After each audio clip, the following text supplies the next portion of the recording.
तर ठाण्यामध्ये भाजप पदाधिकाऱ्यांची रवींद्र चव्हाणांसोबत बैठक झाली।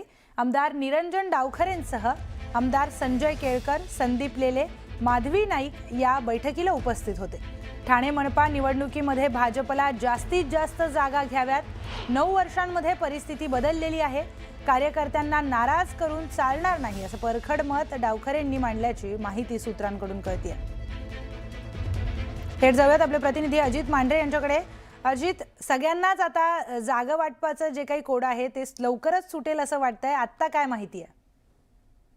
ही बैठक जी आहे ही भाजप प्रदेशाध्यक्ष रवींद्र चव्हाण यांच्या शासकीय निवासस्थानी रायगड बंगल्यावर मुंबईला झाली।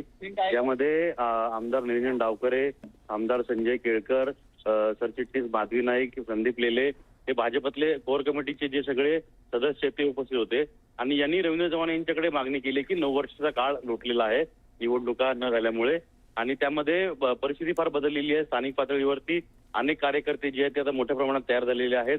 ही निवडणूक कार्यकर्त्यांची आहे, त्यामुळे कार्यकर्त्यांना जास्तीत जास्त जागा न्याय कसा आपल्याला देता येईल त्याकरता आपण जे अतिवरिष्ठ त्यांच्याकडे दबाव आणावा किंवा मागणी करावी।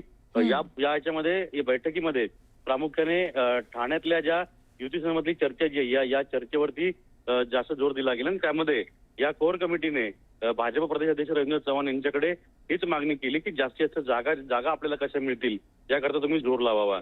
म्हणजे एकंदर युती व्हावी याकरता सगळे फॉर असून लवकरात लवकर युती व्हावी, पण ती सन्मानजनक व्हावी असं सगळं या भाजपच्या कोर कमिटीचं म्हणणं आहे। निश्चितच अजित, धन्यवाद सगळ्या सविस्तर माहितीसाठी। तर चव्हाणांसोबत डावखरे, केळकर आणि संदीप लेले यांची महत्त्वाची बैठक पार पडलेली आहे। या बैठकीमध्ये जागा वाटपाच्या मुद्द्यावर चर्चा झाल्याची माहिती आहे।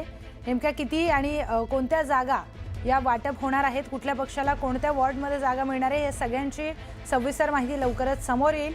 पण जागा वाटपाच्या मुद्द्यावर रवींद्र चव्हाणांसोबत या 3 नेत्यांची बैठक झालेली आहे। कार्यकर्त्यांना नाराज करून चालणार नाही असं मत देखील निरंजन डावखरे यांनी मांडल्याची माहिती समोर आली आहे।